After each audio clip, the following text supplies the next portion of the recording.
Hi అండి, అందరికీ నమస్కారం. ఇక్కడ ఈరోజు వంట చేయడానికి కూరగాయలు ఏం లేవండి. నా కుండీలో ఇలాగా పొనగంటాకు ఉంది. దీంతో పప్పు పొనగంటాకు వండాలని అనుకుంటున్నాను. పొనగంటాకు ఈజీగా ఎలాగా ఆకులు తీయాలో చెప్తానండి. ఈ పైన చిగుర్లు ఉంటాయి కదండి, ఇవి పర్వాలేదు. మనం ఈ చిగుర్లని ఇలాగా కట్ చేసేసుకోవచ్చు, ఇందులో వేసేసుకోవచ్చు.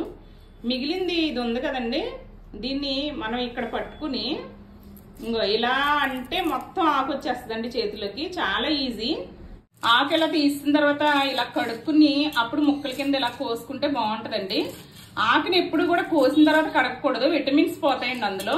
ఇది మీరు గమనించి పెసరపప్పు పనగంటి ఆకు వేసి వండాలని అనుకున్నానండి. అందుకే పెసరపప్పుని ముందుగా ఈ విధంగా ఉడకబెడుతున్నాను. పచ్చిమిరపకాయ కూడా కోసి వేసానండి. చూడండి, చాలా వరకు ఉడికిపోయిందండి పెసరపప్పు. ఆకు కూడా తొందరగానే ఉడుకుతుందండి. పొన్నగంటాకు పెద్ద టైం తీసుకోదు ఇది కూడా.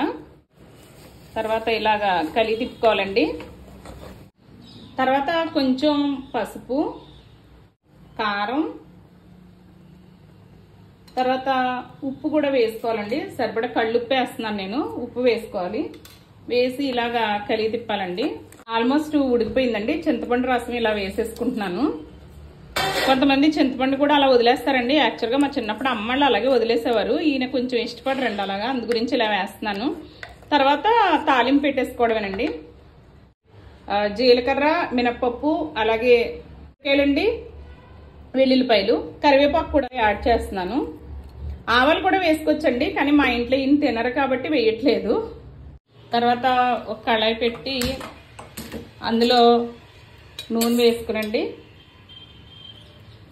తర్వాత ఇలాగా తాలింపులు వేసుకోవాలండి. ఈ తాలింపుని ఇందులో వేసేసుకోవడమేనండి. సుయ్యమంట చూడండి, ఇప్పుడు నాకు భలే ఇష్టం.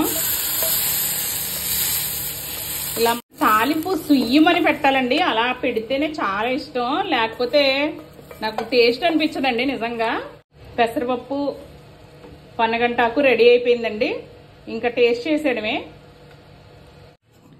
రైస్ పెట్టుకున్నానండి. తర్వాత ఈ కర్రీ కూడా వేసుకుంటున్నాను. అసలు చాలా బాగుందండి. చూడడానికి కమ్మగా స్మెల్ కూడా వస్తుంది. చూడండి,